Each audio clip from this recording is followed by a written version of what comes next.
friends, even ours is a name. I'm staking my claim. Street smart edge with a touch of heart. Luso grits the show where the hustle sparks. Luso grit, fight through the fire. Dreams don't sleep when you're climbing higher. Portuguese roots with the world in sight. Immigrant hustle, we shining bright. Epa! Epa. All right, man. Today we have Joy Batista in the house for a nice sit down. We're going to get to know him a little bit and how everything came about.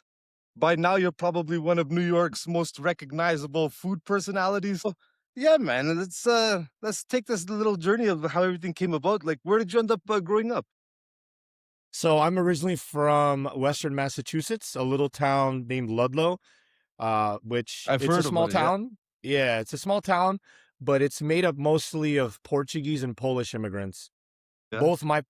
Both my parents are from Trás-os-Montes, and I would say that the majority of the Portuguese there have that background. But there's also a pretty good-sized group of people from like Alcobaça, Óbidos, places, Caldas da Rainha, that area. Nice. I'm from that area. I'm from the Lydia district, actually from the city of Okay. Lydia. Yeah, so I know it that's well. nice. I know it well. Anytime I visit Nice. Portugal, dude, it's always like top to bottom. The country's so small and so easy to navigate. The highways are great. I'm Yeah. going north. Oh, I'm yeah. going south. I'm all over the place. Yeah. All right. So yeah, I'm originally from there. yeah, I noticed. I think you said once before, like, I think you're Joe, right? So my official name is Joseph Pedro Fernandes Batista. Yeah. But growing up, I think we had a lot of Joes in the family already, Yeah, so they just started exactly. calling me Joey. That's And exactly it. because I was also the first of the generation, like I made my grandparents' grandparents. So being the little guy, I think they just started calling me Joey, and then it stuck. And I've never had a desire to be called anything other than, even when I had a professional career, as a salesman even, and they'd be like, do you want Joey on your business cards? I'm like, hell yeah, that's my personality. It matches it perfectly. So It's even your last name, but then you transformed that to, you made it a little quicker, a little shorter, Bats, right? no. So what happened there is I moved to New York in 2013. And my friends, I used to go to this like hip hop bar all the time. And my friends that managed the place, big fans of like mafia movies. And because my last name is Batista, they started calling me Bats. And then, I started using the Instagram handle for my personal. And that's how that started. But when the name Joey, you don't really need a nickname. But yeah, I got a nickname. fair enough. And then when it came time to when I started making, I started with bolo de bolacha cake, my mom's recipe, which back home was like super popular. So I remember doing an event, and one of the organizers is like, well, Joey, you need a name for your business. And I'm like, man, let's just call it Joey Bat Sweets, because I didn't know what else to use. Not like I had anything planned. It just kind of happened, And people keep telling me how cool it is. It sounds so very New York, even though it's mostly associated with an Italian American. Yeah, whatever. yeah. We can change that. We can change that. Oh yeah, for sure. So when you were coming up, what were your parents doing for a living? So my parents, excuse me, they came over. I think my mom was like maybe 13, and my dad was not that much difference in age, but my dad is 7 years older. He came to U.S. through France, and my mom came over direct from Portugal. And so we have in our family a butcher market where for over 50 years now, I believe, because I was there in 70 something, but over 50 years now. Sorry, I was born in 79. What the hell am I talking about? Jeez Louise. My grandparents were there. I forget my age too. Oh my God. My grandparents had it first on my mother's side, and then when my parents got married, they took over the business from them. But it's a small market in Ludlow, Massachusetts that specializes in enchidos. So basically anything smoked, from alheiras, farinheiras, chouriças, salpicões, presunto, stuff like that. And very typical, very traditional. Yeah, and my dad he might be one of the only ones in the region that has the smokehouse. So a lot of people now, they do steam, right? You kind of set it and forget it. But his is still very artisanal. He has to monitor it. It gets a little hot, smoky. He opens the door a little bit. So he smokes them just as if you were smoking them in your backyard in Portugal, right? Yeah. And So he's been doing, my mom and him, I mean, they divorced when I was 15, but my dad still has a store to this day. He makes and sells them there. And then he also delivers them to like one weekend, he'll go to New Bedford, Fall River, maybe Lowell and Peabody. And then the other weekend, he comes down to Long Island. And he's been doing that for like, I want to say like 30 plus years. Yeah. Yeah, that's No, what they were geez. doing. And even my mom, dude, who's an amazing chef, I only really realized that after the divorce and when we moved into my grandmother's house. Then she started cooking for us. Before that, she used to work in the store. So I don't remember, I have no memory of her cooking for us at the level that she does now since then. Yeah. So we moved into my grandmother's house. She started cooking for everybody. And this is another turn off of another story, actually. I like to talk, so I apologize. Nice. I love it. I love listening. All right. So then what happened was my mom would cook for us every day, right? But then on the weekends, my uncles, we became routine. They all worked in construction. They would come to have lunch, but then they would bring whoever's working with them. So before you know it, a regular lunch would turn from 8 to 10 people to 20 people. And we used to call this is going way back mid 2000s. And we call it Call Me Call It, right? We'd call it Restaurant Call Me Call It. And it'd be Yeah, like, yeah, what's for lunch? Eu kaka. You know what I mean? yeah, And funny thing is later on, my uncles opened a restaurant inspired by the name and my mom's cooking called Restaurant Call Me Call It, which is in Ludlow yeah, now. And they're about yeah, to reopen actually. So that's been yeah. there for a while now. And it's got a cool story there. But so she was cooking a lot there. And it's also part of the inspiration for me because I had an engineering background and I was in New York and I had a good job. And I was like, man, I'm getting bored. Like, what could I do here? And for a short while, I thought about opening just like a small tech company and, Yeah. taking on customers here and there. But I was like, man, there's no Portuguese food here. So why don't I try my mom's bolacha here? So I drove it down. She made me a big one. I drove it down and we went to one of my buddy's cafes, this cafe in the East Village here. And I was like, hey, just hand it out to all the regulars. Just see what happens. Man, it was like 2 hours later. He called me. He's like, Joey, I don't know what cake that is, but we have to have it on the menu. They were scraping the plates. And For I was sure. like, okay, tá bom. And me, who's never cooked or baked anything in my life, maybe I could estelar un ovo, but that's about it. And she taught me how to assemble and make the cake, and then I basically professionalized it with the packaging and everything like that. And that's how I started door to door with the cake, bolacha.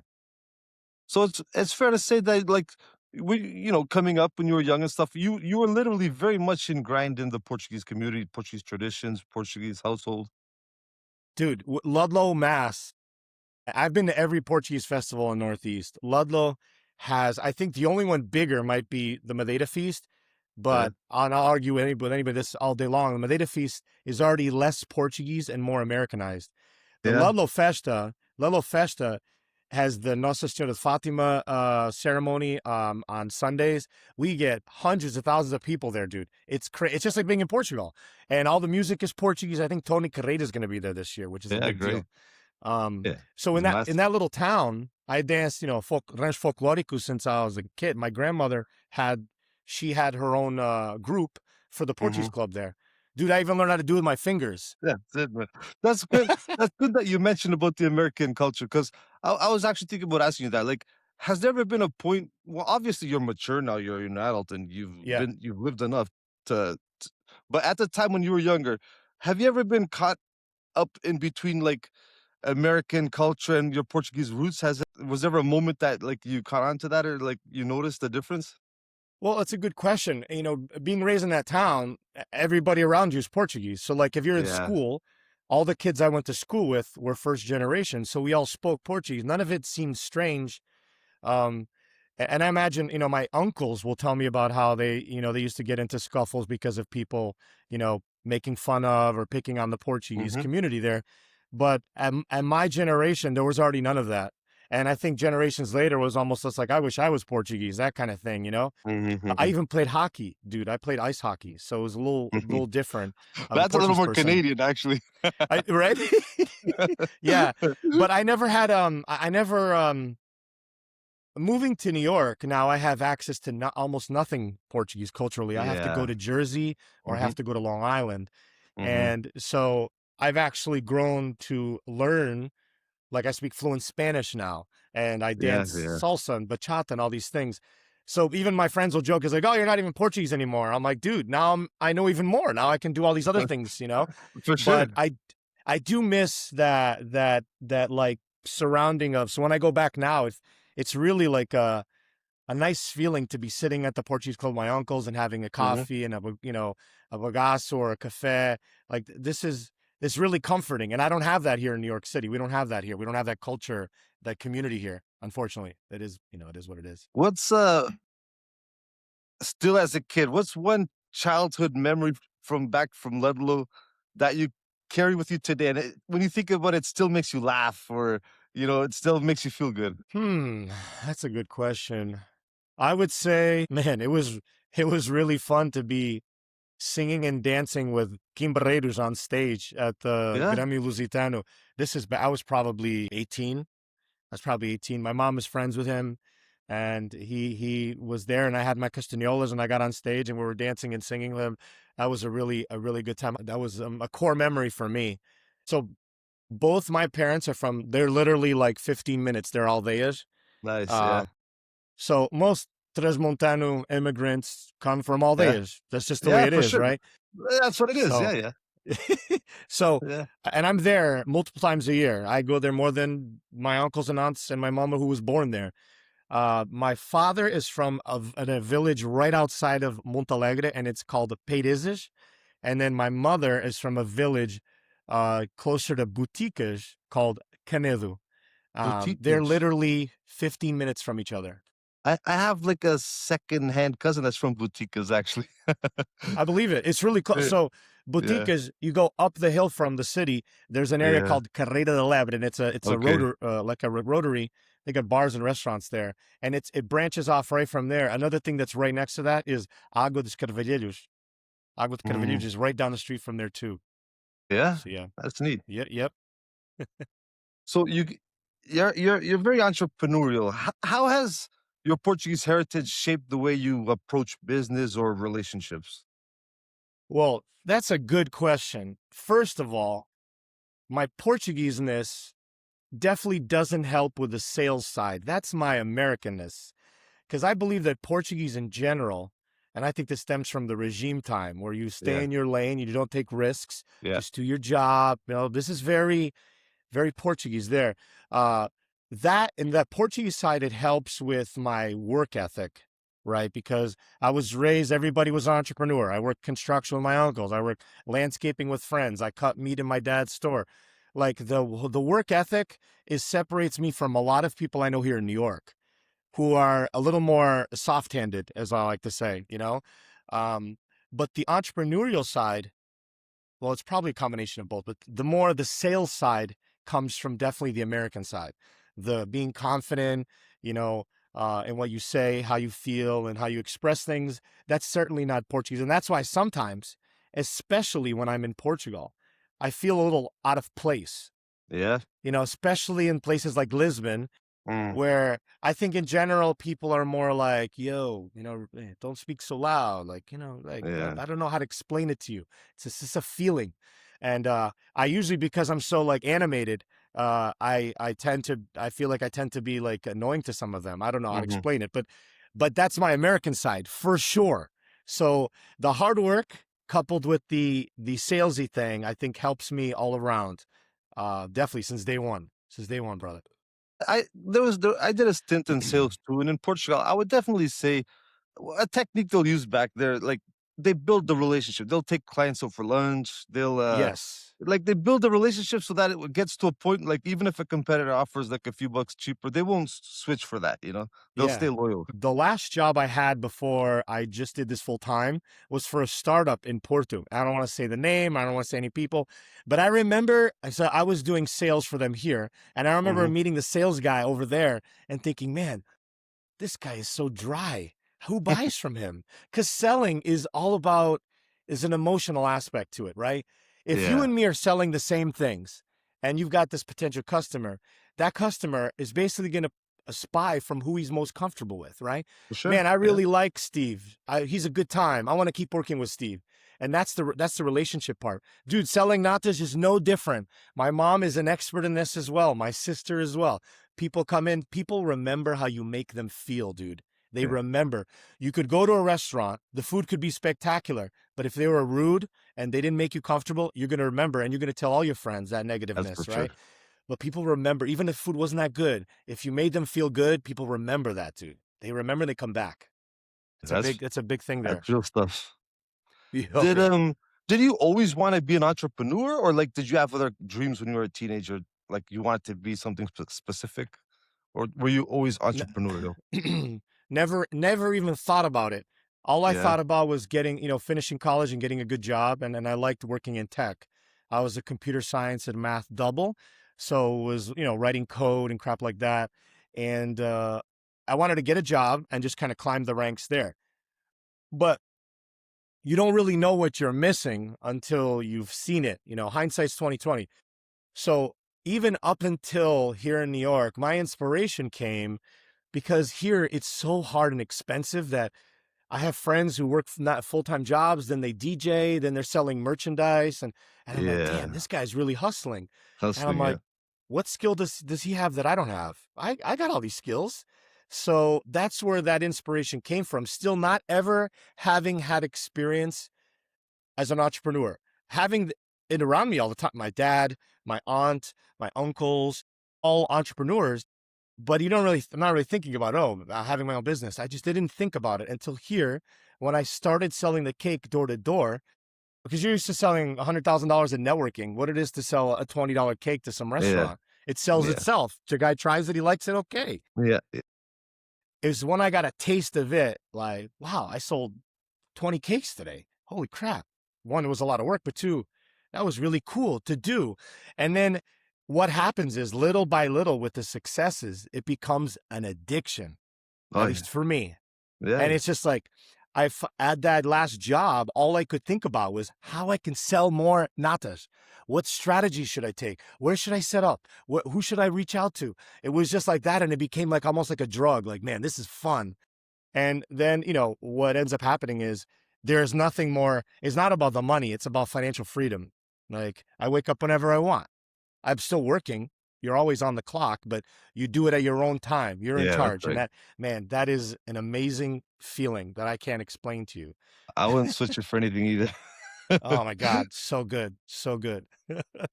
Hey, let's talk about you. You had a television stint. You're a reality TV star. How did that come about? The dating shows. When I moved to New York, I had just got divorced. Okay. I All sold right. my house. I moved to New York to start fresh. At the ripe age of 33, I think it was. Had a good job, so I didn't have to worry about finding a job. And my manager was like, yeah, you can work in the New York office. So when I got here, and I had been in the same relation since like 21. So the whole 20s, I never went out. I didn't do anything, and I didn't drink. I never drank alcohol until I moved to New York. So when I got to New York, I remember actually step back. I started on like Match.com in Massachusetts still. And I remember thinking like this is really kind of mediocre. Like not I wasn't really meeting anybody. It sounds terrible to say, but interesting. Okay. And so it was very casual and I didn't take it serious. Then I got to New York and I updated the location and bruh, it was like opening a floodgate. Basically, there's just a lot more single women in New York than there Yeah, were yeah. in Massachusetts. More And people. exactly. So with me, with a sales mentality and being new to the city, I'm just talking to everybody. Everybody. Hey, how you doing? Blah, blah, blah. I'm so active that I believe that that's the reason why Match.com reached out to me. They were probably thinking, damn, this dude is freaking talking to everybody on here. So they reached out and they said if I would be interested in shooting like a date commercial Hmm. with a girl of their choice. I'm like, yeah, sure, let's do it. And that's how it started. From there, I must have got on some kind of list for dating. So then, Yeah. like anything come out, like, hey, Joe, you want to participate? Yeah, sure. And not always was I paid for it. Like the one with Kate Goslin, they paid me Mm. for it every Yeah. day. I was obviously never interested in Kate, but I like the idea of being on the show, Yeah, and it's it part of helps the promote my show. business. The For whole sure. the first episode was shot in my cafe, bro. It And you're was totally building your worth it. brand. That's it, man. Exactly, exactly. So again, this is using the salesy side because that's what I'm doing when I'm on these shows. Essentially, it's your personal brand using that salesy side to then sell more natas or whatever. So that led to, other things like the Match.com Bachelor Auction, where we raised money for American Heart Association. I did ABC's First Dates, the show with Kate Gosselin. I was just like saying yes to like anything that would pop up. A few, like not a podcast, like a literally like a talk show, a privately set talk show with four people. We were talking about like how we changed our careers 2 or 3 times. Hmm. And that was a lot of fun. So anything like that, I'm going to be on a panel at MasterCard for the second time now in May. Yeah. That's fun too. And just stuff like this is cool. I don't know. I like to talk one. So you got to hold me to like Joe, you got to change the subject. No, Otherwise, keep eu going, vou man. Keep continuar, eu vou going. continuar, Wing pá, não it. vou parar, man. Let's just wing it. So that all came from there. And like the most important thing after moving to New York was that I was having fun with whatever I was doing, whether it's work, after work. And that's how that started. And then, because I didn't drink alcohol before, and then I was going on all these dates in New York, it's very normal to drink. And so I Yeah. started drinking purely because of the dating. Because they'd be like, why are you not drinking? And they don't want to drink by themselves. So what I would do to make them feel more comfortable is I would have, and then since I like sweets, I would just drink vodka Red Bull. What do you think I Yeah. still drink to this day? Like a teenager, I drink vodka Red Bull. I'm not a Yeah. professional drinker. So that's how all that started, man. That's Well, how I all don't think that having went. a drink every once in a while does that much damage. Hey, I have a brother-in-law who says the doctor says that a glass of wine is good for the heart. No, the bloodstream. 2 beers are good for the brain, and a shot of whiskey is good for the heart. So, It's good for the the problem is here, bro. Like last night, I was out until I think I got home at 5 a.m. Like, it's just really different and normal. It's a cultural thing. Back home, we go to the same Portuguese club or the yeah, same I know. social, and we hang out. And then Yeah. you're not really getting. First, I used to think I knew what drunk people look like back home. Now I'm over here, and you got people peeing and pooping in the street, or they're vomiting half Yeah, it's naked. I a mean, weird it's scenario that's been happening last years. plus no one here is driving, so you Yeah, don't have that's to worry right. about No driving. one really owns a car there, so. Hey, So you so what's when you were on the show, like you must have been through quite a bit of stuff. What's like the wildest, funniest thing that happened behind the scenes that no one got to see on camera? well. I wouldn't say the first thing that came to mind is not necessarily wild, but Kate Gosselin. I was showing her how to make bolulasha while my Yeah, mom was right there too, right? yeah. And she had it, and then later off camera, she's like, "Joey, you're gonna give me the recipe for that cake," and I'm like, "I don't think so. I'd have to kill you if I gave you that recipe." That was one funny thing with a celebrity or so called. But the other one was on the Match.com Bachelor auction. This was funny. So there was 10 guys, and we were basically auctioned off to, I don't know, 500 women who were drinking. And it gets real interesting. So like we would come down. Wendy Williams was the host, and she would introduce us. And then each guy would come down and in this low position where we were all lined up after. And so I don't know if I was like the third or the fourth one that came down. And then I walk over after they introduce me.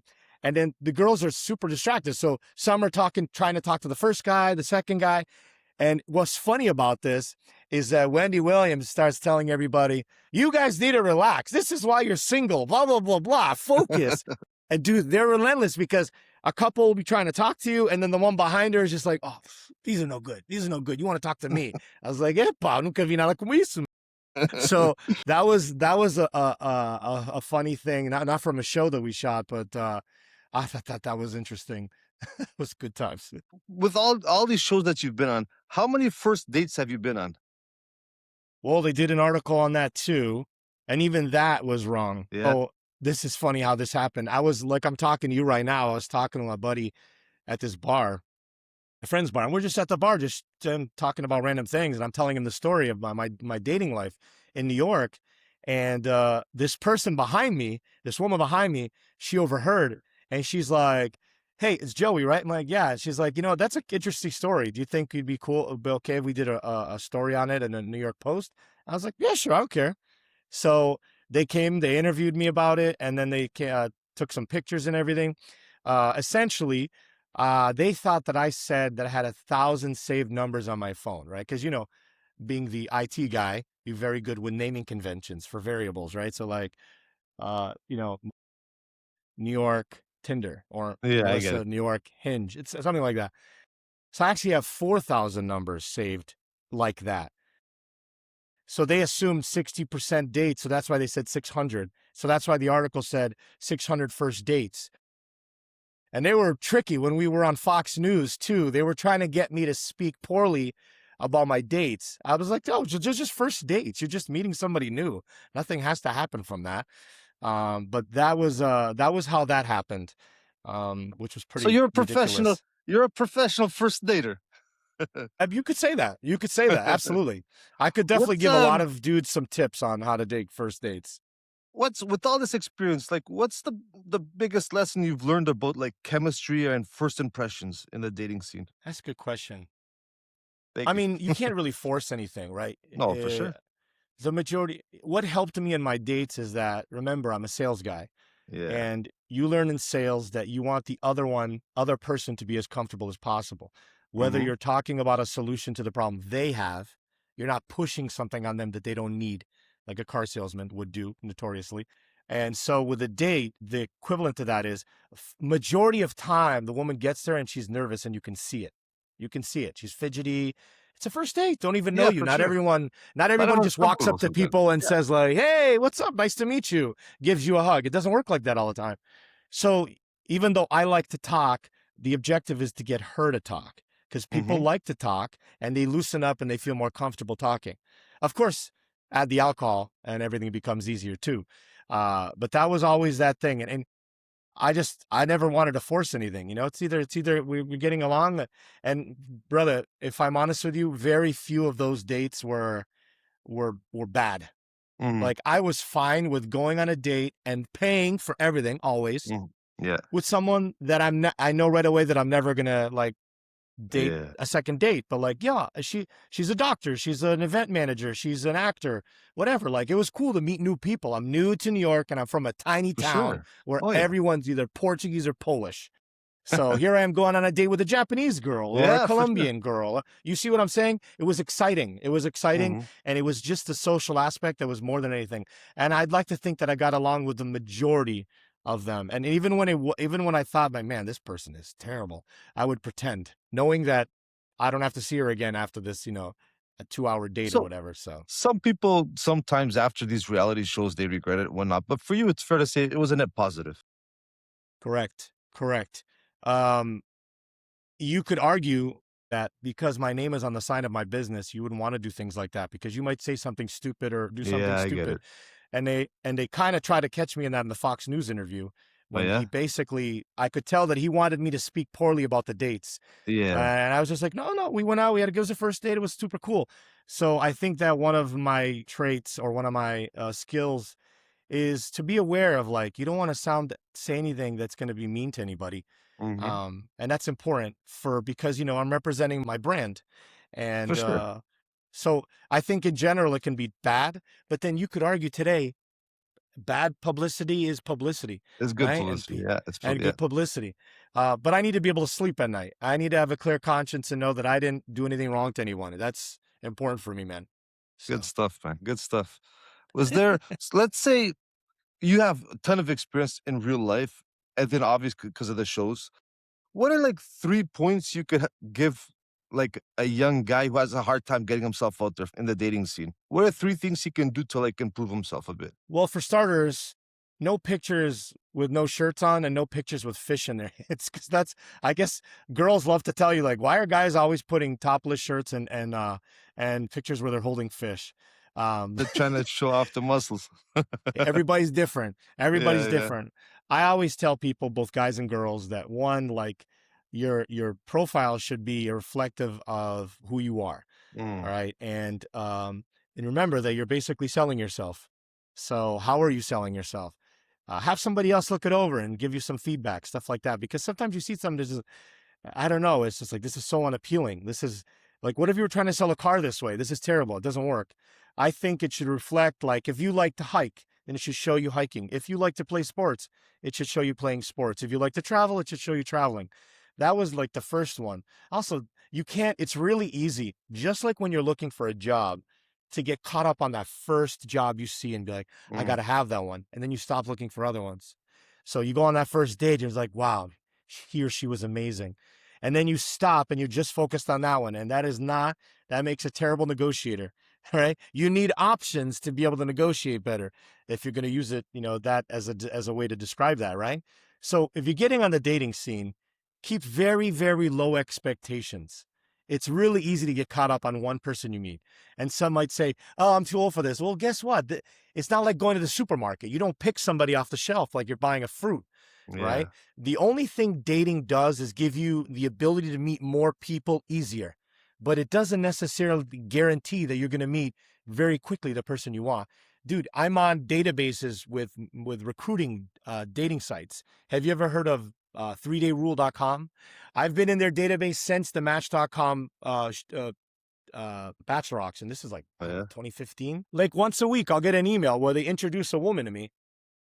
That woman is paying them like $10,000-$20,000 to filter the men because they're too busy. They don't have time to go on dates and stuff like that. And I think that's kind of sad. I think that's, I mean, if you're in a hurry, now you're putting pressure on. And I understand you want the baby and you want the families, but that's not how this works. It's not like buying a car. Unfortunately, it doesn't work that way. So I tell everybody, just try to loosen up, man. You're meeting someone new. That's all it needs to be, that first date. Don't be nervous. It's like, hey, what's up? My name's Joey. It doesn't need to be so crazy.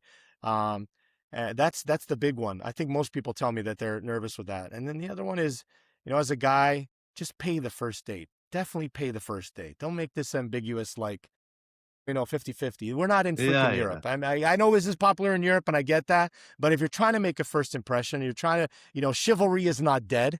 I don't know. Right? I don't remember. I've always remembered just paying. Yeah. And look, you're talking to someone who enjoys to pay. I work because I like to pay. But, you hear it nowadays. It's like, oh, it's 50-50, 50-50. I don't understand. Aren't you trying to impress it's this her? new concept. This whole manosphere thing. They've creating this whole thing. It is what it is. I don't know, dude. I understand the reasoning behind it. Oh, me equal. too. But it's I don't think things will be, it's just not a normal thing to have happen. Exactly. It would be like me saying, oh, I have a farm. Oh, well, she's also got to load the truck just like I load the truck. Come on. Exactly. That don't make any sense. I'm loading the truck because I'm physically stronger and I can handle loading the truck. And she does other things. We all contribute together. Exactly. For sure. So people overthink that shit. Good stuff, man. I appreciate those pointers for the younger generation. Let's talk about how you got into this whole business, man. Like you said that you start off with the bold blush, but eventually you transition to the Pastel Nata, and now you're like the king of Pastel Nata in New York. Oh man, I'm just getting started. So, a lot of people will, man, and I'll tell you, and I think David might have hit on this. People just love to be negative, man, especially behind a keyboard. And what they don't realize is it's already so hard to be an entrepreneur. And then, because you care what your customers think about you, when you see the comments, it's like, damn, what do these people want from me? I'm promoting their freaking culture, my culture too. No, it's true. Be positive. Mas os teus pais nunca te disseram, se não tens alguma coisa bom para dizer, não fala nada, man. Não digas nada. Não digas it. You can easily just never go and have those natas again. It's fine. So that's hard, dude. Wait, this is going back to... imagine like Cristiano Ronaldo when he was coming up. Just because he was bold enough to say, I think I'm the greatest.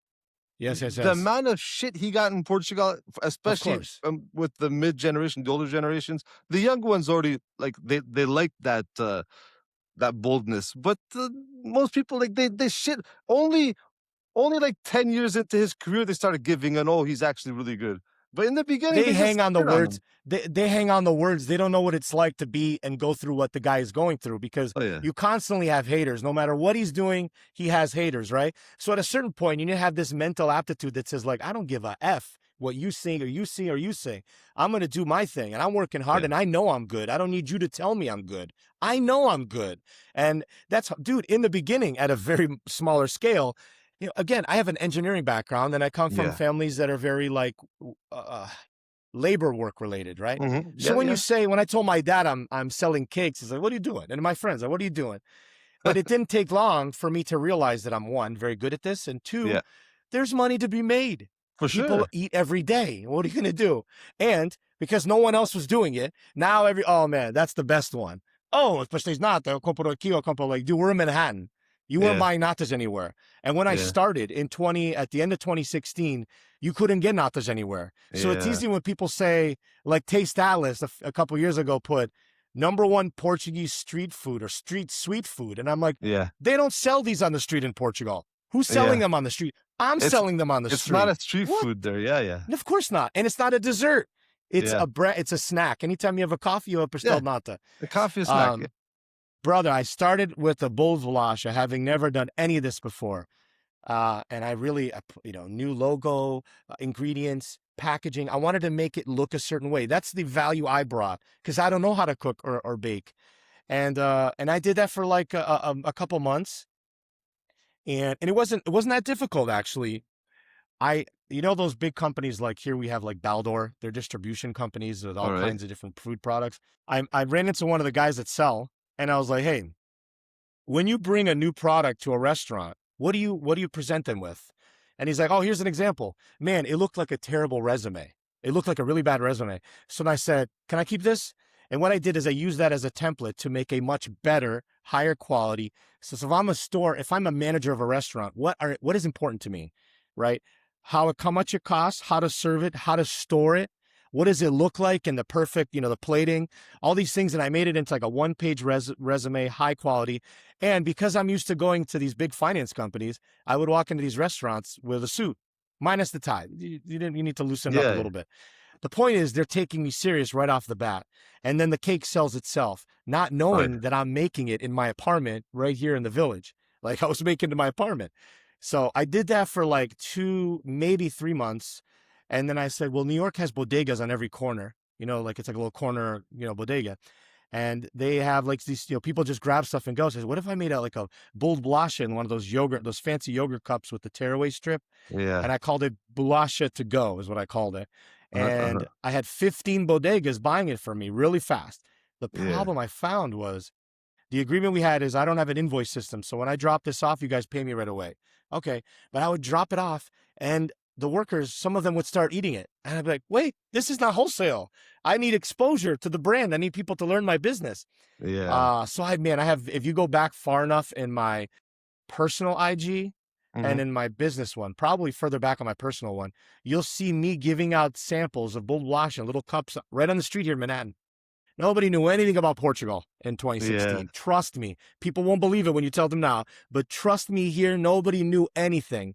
So when I started selling the natas on the street, and my first event was Hester Street Fair, and at that time, the current the consul here of New York, who I love her, Dona Manuela Bayros, she was very supportive. Joey, we got to find an investor to help you. She came to my first fair because she loved the bold bolacha, and she was buying a bunch of the to-goes. Yeah. And that same thing, my friend Enrique Manus came to do a write-up. The point is, that event was my first one. And I remember, like, oh my God, and it still happens today, just not as much, people walking up and saying, what is this? And I'm like super excited because it's my first time. It's a famous Portuguese pastry. There's egg custard, in the pastry shell. As soon as you say egg custard, you could see it on their face. Like, no, I'm also, and I'm offering them a free sample right out of the oven. Yeah. And I know that once they have that sample, I got them. Like any good drug dealer, I got them. Oh, yeah. So after a couple of weeks, I maybe sell 20 natas in a day. Like you're there all day, and I'm excited. And I'm like, what the hell? It's basically a creme brulee and a croissant. This is me talking to my friends. Yeah. And then it like lit a light bulb up in my head.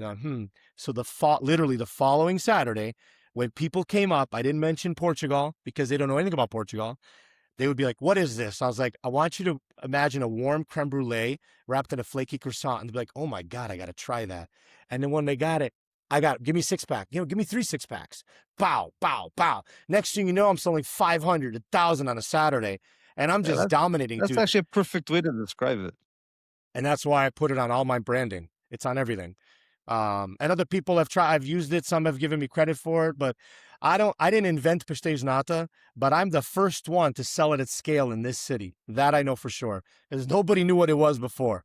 And they only knew what the Chinese egg tart was. And that was a whole nother battle I had, brother. And my first cafe in 2018 was right next to Chinatown. So Yeah. people coming in, they're like, oh, there's a Chinese pastry. I'm like, whoa, quick Google will solve that for you. I Yeah, promise yeah. you, this is a Portuguese pastry. Now it's different. Now everybody's been to Portugal. They recognize the flag.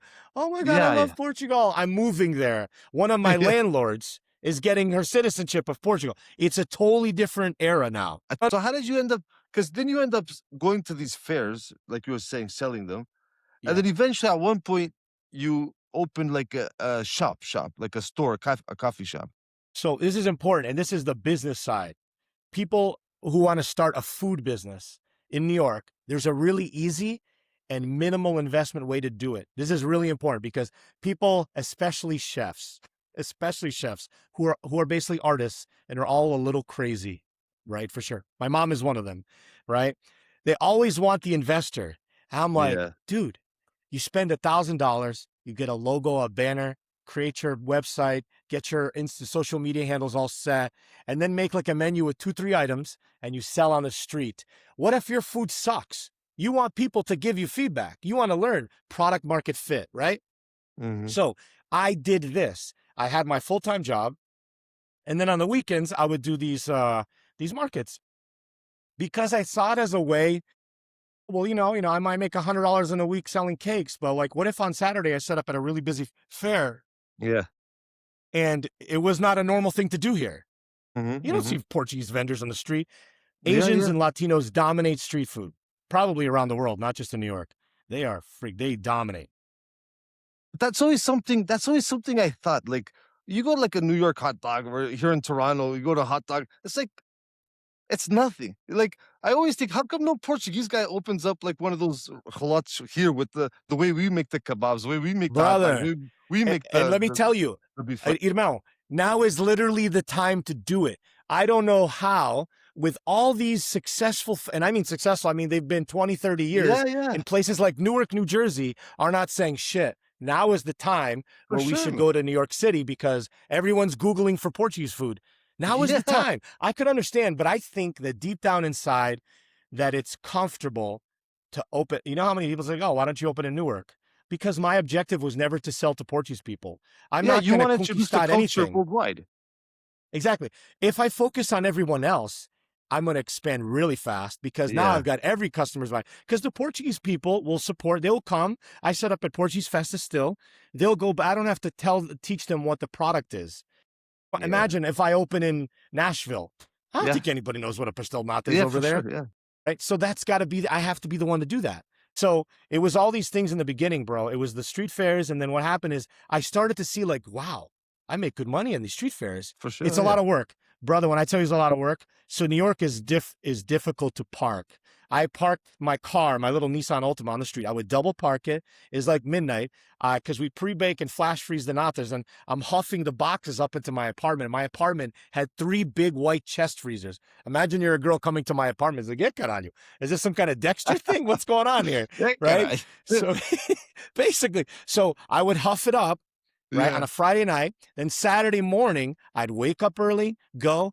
My oven, I had to bring it down. I had one oven. I put it in my trunk of my Altima, and then I would load up maybe 200-300 natas into they were frozen into the car, and then I would drive yeah, out to a fair. That's how it started, literally. I was also doing some wholesale, but I quickly realized wholesale was no good for me. Wholesale is good at volume, large volume, yeah, because what happens, and I remember this is a new pastry for most people at the time. yeah, yeah, yeah.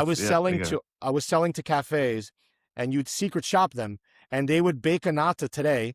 It wouldn't sell because it's not their focus thing, Yeah, and they're not yeah, selling it. It would still be in the warmer tomorrow, and I was like, oh no, no, no, I yeah, can't do this because these people are associating this with my brand. yeah, So I said in 2018, no, I need to open my own cafe, and then this way I could just tell everybody to come to mine. And dude, it really went. I couldn't have asked even the cafe. And by the way, that was the most scared I was ever during not during COVID. COVID was crazy. I closed 3 shops, but I tripled my revenue on my first one. That's a whole nother story we can go into, dude. I was the first one in New York to build the outdoor shed. The oh first. yeah, Okay. Yeah, yeah, yeah. So we go back to the cafe. My barber's right next door. I'm like, I gotta find a spot. He's like, oh, you should ask about the place next door. The guy lifts the gate, black and white tiles, meets my theme. I'm like, I'm just going to clean this place up. We have no build out. This is easy. But the guy wanted $40,000 for the lease that I was acquiring because there was still 7 or 8 years left on the lease. And the rent was pretty cheap still. So I was like, man, I don't have 40,000. I was like, I'll give you 50,000, but let me make it in 4 payments, 4 months. I calculated the festas coming up, the Portuguese ones. All right, this, I think I can handle this. And then I did. And that was the only time I was truly scared. Now now I'm not afraid of anything because I already know my business very well. And like, Boston for a 12 by 12 kiosk is costing me $400,000 because of union labor and everything. But you know what? I'm not afraid, man. How You many gotta shops do hunker you have down. now? In New York, 5. Boston will be number 6. And then I have a warehouse. In Brooklyn. Do you still do some fairs and stuff or no? Oh, absolutely, bro. Oh, yeah. Next week, I'm sorry, April 18th is our favorite. It's the 11th year, my 10th year there at the Queens International Night Market. May or may not know, but Queens is the most diverse place in the world. Okay. They speak like 270 languages there. Shit. It's amazing. So this market really makes it easy for us. They put the tent up, they put the electricity. We're set up in 20 minutes and we'll be there and I'll sell 1,000, 1,500 natas there in a few hours. Nice. And we do it every Saturday from mid-April till Halloween. Aside from that, we also do the famous Italian fest called San Gennaro. We do the Nossa Senhora de Fatima Festival, my hometown, Labor Day weekend. That's my number one. We do the Boston one, which this year they canceled because it happens at the same time as the World Cup. So Boston's going to be all, festus for the World Cup. So we're not going to be there this year. But I'll also already be open in Boston. We'll be open. Yeah. You have to lose. É o teu Yeah, tempo. Não é o teu tempo. Yeah. Eu compro isto aqui. Não tem nada a ver. Você prova aí. Quentinho, isso aí do forno. Bocado de canela. Por acaso, são bons. Olha, dá-me uma dúzia. And I was like, Yeah. oh, man, this old timer's buying a dozen. I know I'm good. You're And he good. took him into the tent, and I could hear him say, oh, Maria, prova aqui esse pastel. Oh, João, prova aqui esse pastel. And it started like that. And then another thing that I did there, I know that was new that nobody was really doing either, was I started pushing them frozen, right? Yeah. So I would wait for the reaction. Hey, these are good. Half an hour ago, that was frozen. What? Get the hell out of it. I swear to God, they were frozen. We bake them here. We serve them to you hot because the only way I like to eat natas is warm with cinnamon. So then I was like, you could actually take them home and bake them in your house. And then that's it, dude. That day, I remember it vividly. I sold like $10,000 in one afternoon at a Portuguese festa. At a Portuguese that's when that's when I knew that, shortly thereafter, I needed to focus completely on that. That was It's 2017. funny it's funny you mentioned like how everybody knows about the pastel nata. Have you ever heard of Tim Hortons? Yeah, I know that. I've seen the videos that they're selling natas now. Exactly. Yeah. Dude, this is only soon. They're going to be everywhere. I'm telling you, it's going to be a revolution. It's that quality of a product that it should be everywhere, But Yes. we were wondering about, like, my brother works with me. I remember like 3-4 years ago, because we drive from one place to another, we have long conversations sometimes, and he's like, he specifically mentioned Tim Hortons because occasionally they'll do like seasonal goodies different from different areas and stuff. And he was like, how come nobody ever thought about trying this in Tim Hortons? And funny enough, like 3-4 years later, they're actually doing it. Well, because a brand like that doesn't want to put all the effort and marketing around one product that it's not even sure if it's going to work. Yeah. Now, with the momentum, they see, like even in Portugal, you go to Starbucks, they have a pastel nata there. It tastes terrible, but they have it along with all their other stuff. But here, I don't think it'll be that long, maybe, I don't know, before you start to see them in places like Dunkin' Donuts and Starbucks. Yeah, Look, I think so, yeah. Let me tell you something. And I probably shouldn't even be sharing all this information, right, for the public. God, give it to us. I don't care. Man. It was just there it is. Listen to me. People don't realize how much food can be sold when, like, my experience with the nata is just like, holy crap. That lady just bought 6 6-packs. Holy crap. They bought them frozen to bake them at home next week. Like, people love to eat, right? Sure. And you don't really think about it. You think, when you're selling pastries, you think of the bakery. Bro, did you ever see the lines I get in Boston at the festa? David was there. He made a video. He's like, Joey has had this line for 8 straight hours. I had 5 ovens. We sold, I don't know how many, maybe 5,000 natas there on a day. In one day, me working the ovens and my employee was serving the customers. And you don't really think about that, but like the way that people are buying these natas, when in the morning when you have a breakfast, you're having one croissant. You're not buying Yeah, yeah. 6 croissants. You might be buying 6 donuts, but you're not eating all those donuts. Not normally. But people are coming every day and buying 6 natas, dude. 6, and I didn't invent the box. It's the same box we use in Portugal. That was another thing. How come I'm the first one to be using that box here back in 2016? Now other people are trying them. Yeah, yeah. Why do we want to try and reinvent the wheel? We don't want to reinvent the wheel. All I Do you want see to be something that is, works? yeah, and all I want to be is a good representative of our culture, right? No, you're doing So great, man. we You have a don't need huge to have. personality, larger than life, man. I, Always I that, appreciate that. no, the smile, the attitude. You're great, man. You're great for our culture, I man. You're appreciate great. that, Stephen. We just got to get it out there, and we can't be afraid to get it out there. There's no reason why our shit shouldn't be all over this country and in other I think the countries. same thing, man. I get people now calling me from Dominican Republic, Colombia, Brazil. Hey, do you want to open a franchise here? I'm like, I'm not ready. I just started in a new city. I'm about to start in a new city.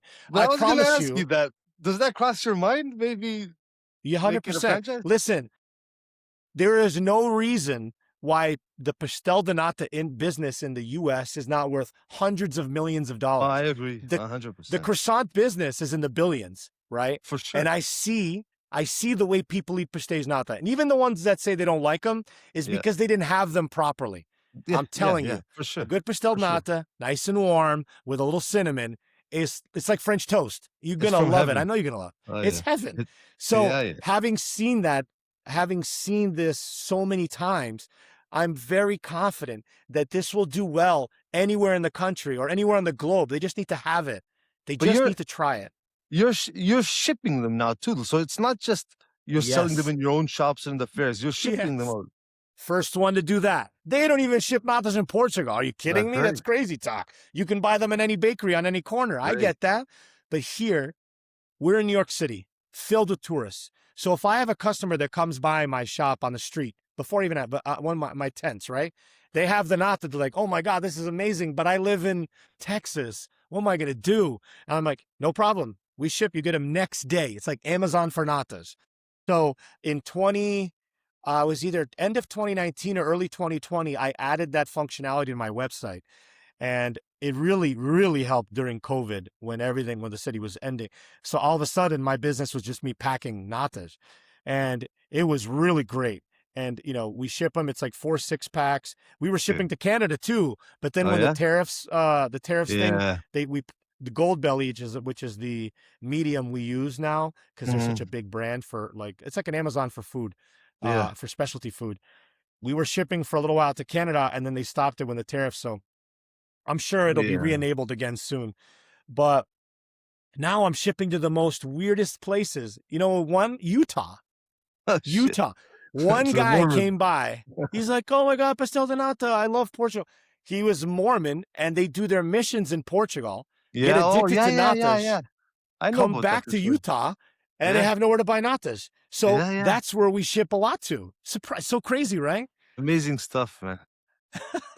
All I was doing was filling a need. I was like, well, if no one else is doing it, I tested it. I sent to California. I sent to Florida. I figured out the right way to pack it so that it gets there perfect. And Goldbelly says, you know what? We're going to do it so every shipment arrives next day. I'm like, oh, you just made it even easier for me. So I have If a you business dedicated just to that.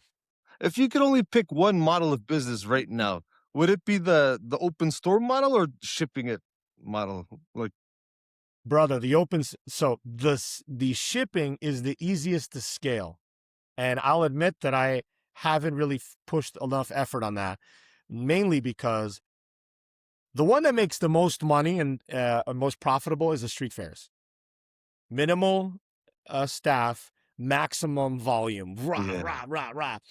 'cause people, Makes sense. I prefer the physical shops. The reason being, I don't have to be there because it's a physical shop. We can train our staff, and then I'm just the eye in the sky. I see our daily sales come in. I can see from the camera how things are going.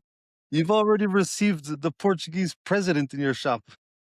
Yeah. That was thanks to the consul. She she said, you know what? Normally they would go straight from United Nations to Newark, and they're like, you know what? We're gonna stop and visit this Portuguese kid who's doing really well at Chelsea Market, and he also came by with the U.S. ambassador to Portugal at the time, and it Nice. just was the perfect storm. It was so great. We were supposed to have the prime minister the following year, Oh but yeah. I think there was the fires. It was something to do with fires, so Yeah. he couldn't. But I still got to meet with them, Mhm. which was cool because I was invited to this private meeting with. They invited 20 business people, not necessarily entrepreneurs, but I was the only one not born in Portugal there, so that was kind of neat. That was definitely neat. And he ate 3. He ate 3 of them. Yeah, Marcelo, he ate 3, no It's hard problem. to. Hey, it's hard to only have one, eh? Exactly. Dude, I'm telling you, I get excited talking about this, and I'm not a baker or a chef. I'm an entrepreneur. I get excited about opportunities, right? Yeah, man. And I think to myself, man, this entire country is just a wide open playing field. And I've done the hard work. Now it's literally just copy paste, copy paste. So Have you done a mistake? Have you done a mistake that like you learned early on? yeah, there's several.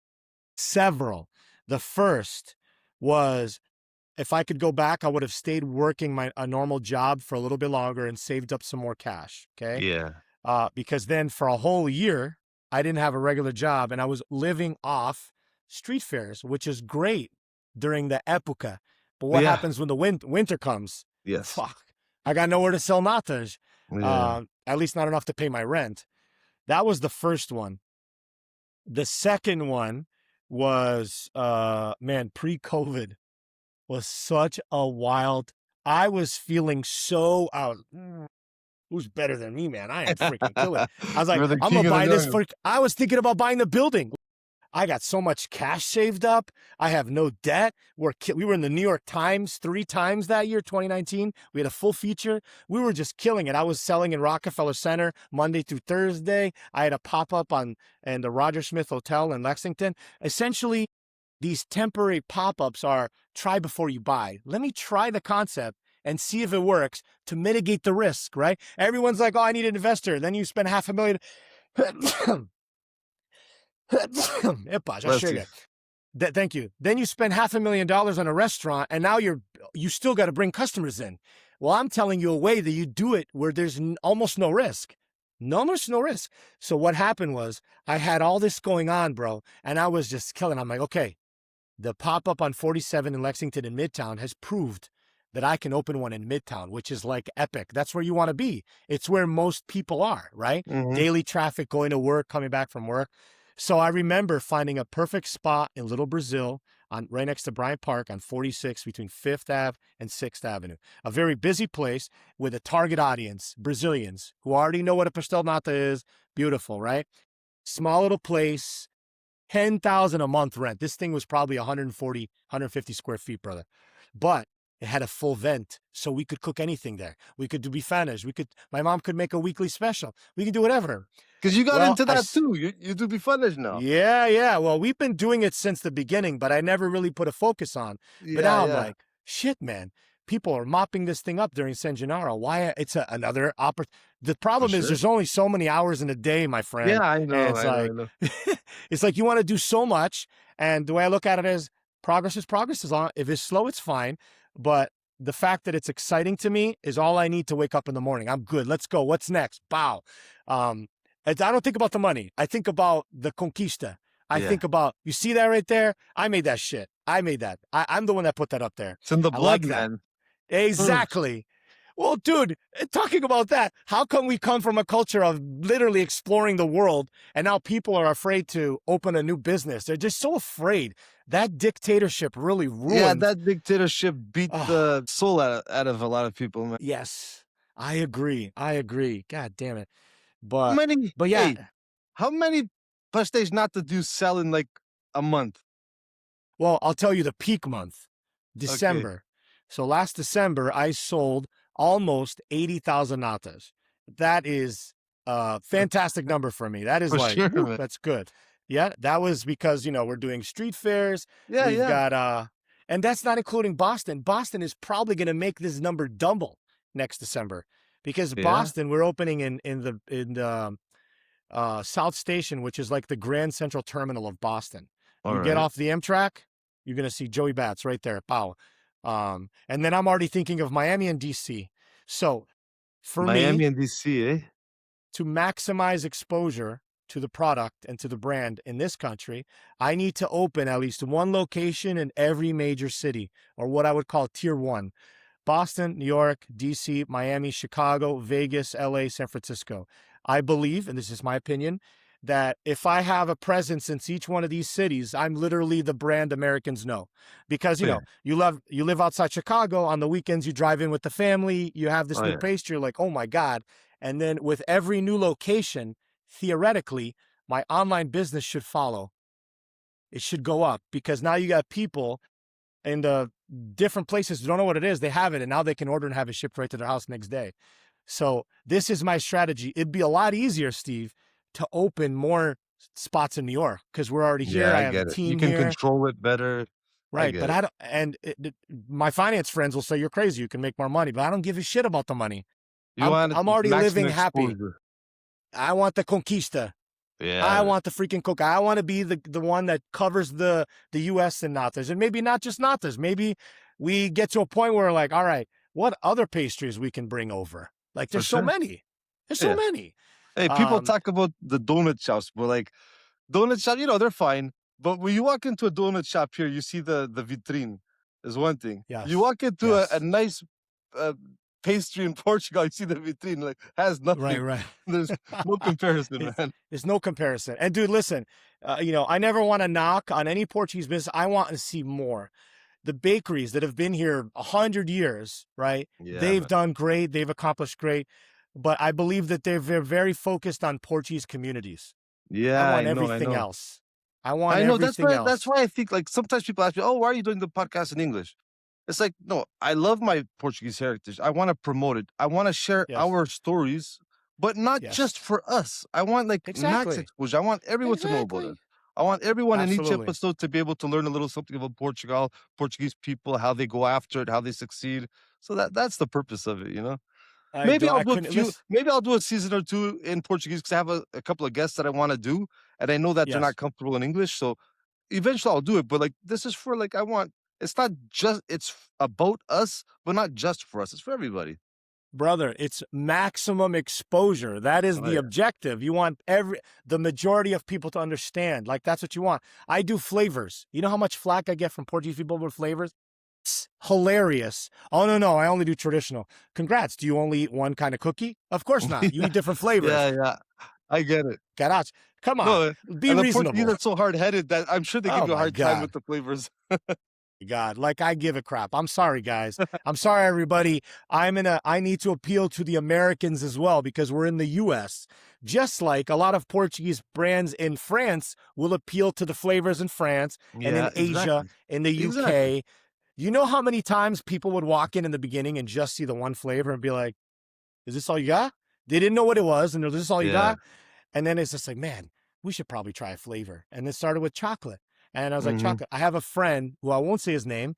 He's like, Joey, he's from Lisbon, Alpha Senior. And he says, Joey, I will never admit it to my friends and family, but the chocolate is my favorite flavor all time. And I'm like, wow. So saying, and the way Because I like look you'd be at it is betraying them. there's business for everybody, bro. Oh, yeah. Like, if you don't like flavors, you have traditional, which is still our number Yeah. one seller. Beautiful thing. I'm never not going to sell the traditional pastel nata, right? So But where are your pastéis nata made out of now? Like where are they? so since 2019, remember when I was really killing it? Yeah. I started to think of like new ideas because as an entrepreneur, you should always be on the hook with either selling more or saving money. So one way or Yes. the other, right? So at that time, my expenses were really minimal, but I was like, man, I wonder what if it would be worth it to manufacture in Portugal. So I had my friends come up with a list of factories that worked with natas, and I just went on a trip, a business trip to Portugal, and visited some factories, saw the way they operate. Some were monstrous. 180 million natas a year. Imagina isso. And they're Shit. selling them mostly to Asia. I'm like, wow. So I found two that I like, and I do two because, well, technically sometimes three, because I sell one product and I can never run out of that product. So if there's a Yeah, yeah. problem at this factory, For we need sure, to for have the sure. diversification. Yeah, Now, you can't put all your eggs in it, the same basket. yeah. Now, if you ask me, I foresee that within maybe the next 2 or 3 years, I open 3, 4, 5 more locations. Yeah, It probably makes sense for me to either become a partner in one of those factories or to own one outright, because then I can control my product, my production, and the price would be cheaper. We're not there yet, because if you think about it, my business is going to turn into a logistics business more than anything, because I have a container yeah, arrives, but now I already got to order the next one because I'm about to open Boston. I'm about to start street fairs. Isto vai andar, but you could see the work doesn't come in the selling for me. It's going to yeah. come in the ordering, knowing when to order, how much they're, where to store them, and then how to distribute them efficiently. This is going to be the business, and I cannot wait. That shit, I love that. Hell yeah. All right, man. With this massive experience and wisdom garnished throughout these years, what's a piece of advice you can offer like a young entrepreneur whose parents are immigrants and they want to introduce their own culture or food in a major city like New York, like you did? What's a basic like a piece of advice you can give? Well, one, don't be afraid. The part of being an entrepreneur is everyone thinks that, things either work or they don't work. And that's not true. The part of being an entrepreneur is you're going to fail at something at some point, maybe many times over. The trick is not giving up, right? So whatever it is that you want to start the business with, first you should have a plan, right? A well thought out plan. And to execute, you want to execute in a way. Think of all the people you know that are hard workers, but they tread water. They don't really have a plan. They don't set goals. So for me, it's like, if you have an idea for something, let's say you want to start a prego shop. Okay, cool. And you live in New Jersey, but you don't want to open it in New Jersey. You want to open in New York. Okay, cool. There's an easy solution here, right? Like I said earlier, you get $1,000, you put together your website, get a logo, pull up a brand, Mm, and then you start to work. I don't mean put somebody else working. Don't give me any of that shit. You learn from your parents, work. So you do it yourself. You get out there, you do it. You meet the customers. Hey, how you doing? My name is John. You connect. You build your following. And little by little, you'll learn one of two things. One, a product sucks. No one likes it. They're not finishing the sandwich, etc. You're paying attention to these things. Or second, holy crap, this is amazing. I need to scale. And, I think the scaling part, man, there's so many levels, bro. I also know a lot of food vendors that don't want to go full time. They like to keep their full time job, yeah, I and can they see do that. this to subsidize their income on a Saturday, which is Yeah, great. I can see They that. took that first step.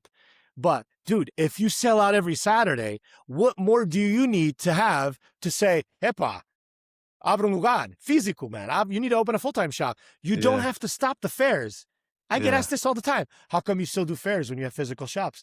The money, the exposure. What do you want from me? Are you kidding? Fuck, man, make this make sense, guys. Yeah, So I would say definitely don't be afraid. You yeah. just gotta get out there and try it. And just do it in a way. Okay, it'll be hard in the beginning. You'll go to your parents, you'll go to friends and be like, I got this plan, I'm gonna need a little money. Do it. And this really mostly keep in mind that my expertise is coming from food. Okay. Hmm. So you have a way to do it where you don't need to ask anybody anything. Keep your full-time job. Try this out on the side. Maybe you want to start an online business. Okay. You still got to get people to try your products For unless you sure, yeah. already.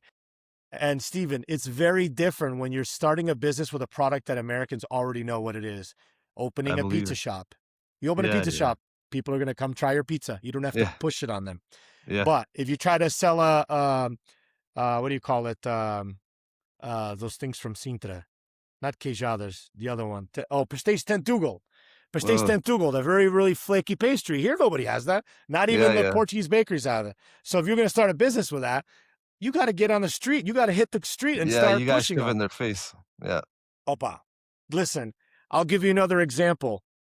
Because I talk to a lot of people that want to talk about opening businesses. And I love to talk about it. But this musician once come to me. I'm not going to say any names.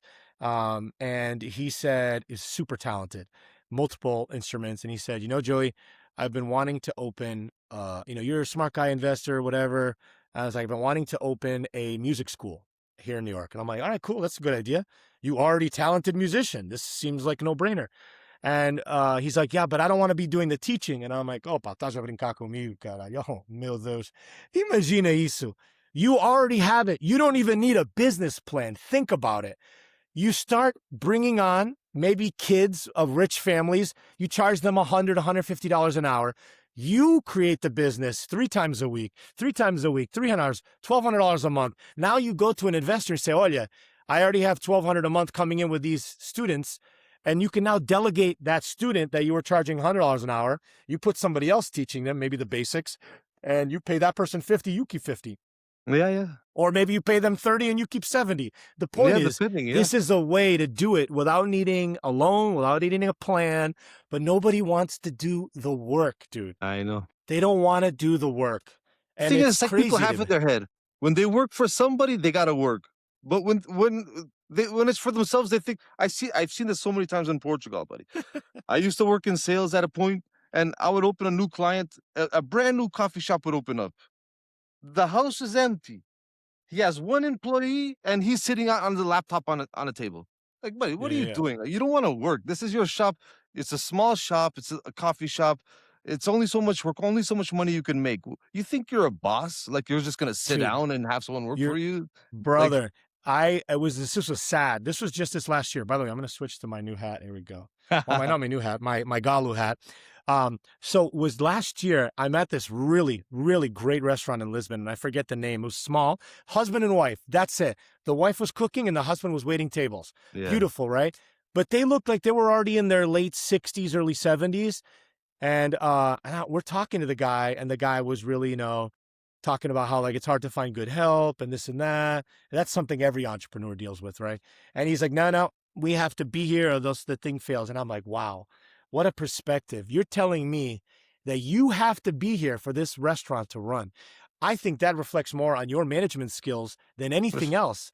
Like, sure. your objective should be, I've created a good business. Me and my wife have created something great like 20 something years ago. I should have stopped working a long time ago. Like, have a manager that mans this thing that gets maybe a percentage of profit, whatever it is. But he thinks that he has to be there. My dad is the same way. Too many people have a hard time delegating work out. You know, they think they have to do everything. Otherwise, it doesn't work. Bro, I used to, up until just this end of last year, I was still the one restocking. So I would fill my van on Monday, on like Monday or whatever, and I drive around to each location to restock. And it was a good workout, but I was telling myself, right, so I'm going to start working on Boston project. I really need to free up my time. So I told my sister, I brought in a friend, and I'm like, hey guys, here's what we're going to do. Tuesdays and Thursdays, you guys do the restocking. Man, we haven't had, knock on wood, no problem since. And I don't do anything anymore. I should not be admitting that, but it's because it allows me now to focus on what's next. Maybe you are working. It's a different type of work, but you are working. It's a different type of work. Mas, man, a mentalidade é que unless, and this comes from the immigrant, unless you're touching it with your hands, you're not working. It's unfortunate, but still in there. This was a blast. I got to ask you the last question, but maybe the most important of all of them. Yep. Tourist flies in the city, New York City. I don't know, it's like early in the afternoon. He's craving something sweet to eat, maybe an espresso coffee. Where's the best stop for him? Well, that's pretty easy one. Joey Bat's Natas, baby. That's it. That's if he wants a really good sweet, a premium sweet. And you have, Grand Central, Chelsea Market, Essex Market, Tribeca. And, in the next couple weeks, we'll have Boston as well. That's where we have. And we really only focus on Natas and Café do Delta right now. But if you're here on a Sunday, you can have my mom's bifana. She makes them on Sundays here at the Essex Market. It's a test. And that's another thing, brother. We're wrapping them. I want them to be the size of a smash burger.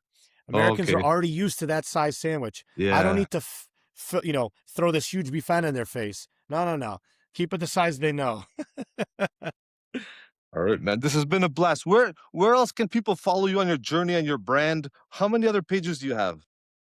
So I technically have 4, but the only 2 I actively use is social media would be Joey Bats Natas, and then of course my personal one is Joey Bats NYC. All right. So that I try to stay active on all those whether it's Instagram, Facebook, or. You're very entertaining to follow. You post funny stuff, good stuff, Uh, energetic, high energy, good vibes. I enjoy it Steven, a for lot. me, there's the best is like laughing, right? I love to laugh. I was always a joker. So if I can make the people around me laugh, then so be it. I'm not going to become a comedian. I have no interest in it. I like being Yeah. an entrepreneur better, but I like to share funny stuff. It makes me laugh. I want you to laugh. You know what I mean? You should laugh because what's better than laughing? You know, No, definitely not you're crying. like that. How do you say that? PR person. Like you're good with people, you know? Yeah. Yeah, man. Yes. And my mom and my sister are the same. Joey, this was a blast, man. I really think that you took the opportunity to join us a bit, share your My stories pleasure. with us. And hopefully, you can gain more followers and people follow your Yeah. journey and watch you build this Pastel Nata empire. Empire.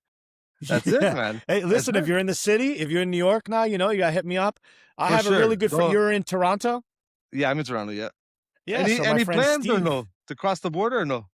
not With the shop? the immediate, but I think Toronto or Montreal would be a no-brainer for me, for No, sure. they're massive But, cities, man. Oh, but and then you got the good thing is that you guys have Portuguese presences there already. yeah. In Right, you Toronto, do, people are because already used to some stuff. Like most people exactly. already know. They don't know too much about Portuguese food, but they'll know, oh, the barbecue chicken and the round Exactly. potatoes and stuff like that, Yeah. right? Like they'll know about that kind of stuff already. Imagine New York doesn't know this. Yeah, Boston doesn't know. Isn't that crazy? yeah, That's crazy to me. Miami doesn't know this. But yeah, my friend Steve from Comedy Portuguese, I believe he's in Toronto too. yeah. I think so. So Yeah, he helps me with a lot of stuff, like a lot of nice. graphics and things like that. So it's good stuff. But I got to visit. I've never been. I've never been to Toronto, and I know Well, it's such a short definitely, flight from New York. definitely. If you swing by, give a shout out. I may have time to swing by, and vice versa. Like obviously, if I go to New York, I'll definitely swing by Yes, one of your shops. All right, my absolutely, friend. my friend. Joey, this was a blast, Absolutely. man. Hopefully, maybe in the future we'll do a little live collab. It'll be fun. Yeah, anytime you want. I love doing stuff like this. I'm All down. right. All right, então. Tchau, tchau. Abraço. Ciao. I don't even know how we close this thing. No, Oh, I'm it's still recording. You'll last week. close it. All right. I'm gonna close it up. I'm gonna wrap it up. All right. Ciao, Okay. ciao. Salud. Ciao. If you enjoyed this episode, please subscribe and hit that like button below. Obrigado e até a próxima.